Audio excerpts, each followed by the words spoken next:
ngo abantu bose bahise bakebuka barangije bareba umuntu bitashe baravuga ngo urasebye ngo umugabo wawe Irene arakubenze Irene yagufashe nk'ikibuga cy'imyitozo bitorezaho ibintu byo gukundana n'amapenzi ngo amaze kubimenya none yishakiye undi ngo ayishize nkuru zikimugeraho ngo yararize umudugudu wose wuzura isuri ngo batangira kwibaza ayo mazi ahantu avuye kandi imvura itari kugwa ngo ubusobanuro yagiye ku binyamakuru arabutanga ariko buba bukeya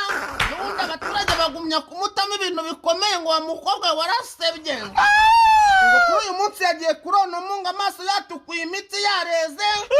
ngo afite ngo na fuso yuzuye inkoni bita ngo amabobere ngo yabwiye Irene yuko agomba kumusobanura ikintu cyatumye ashaka undi kandi ari we yateretaga ngo cyangwa kwemera yuko Karavikira ari buyimene ngo kuko ntabwo ari buhava atamurongoye ngo namwongere mu bandi bana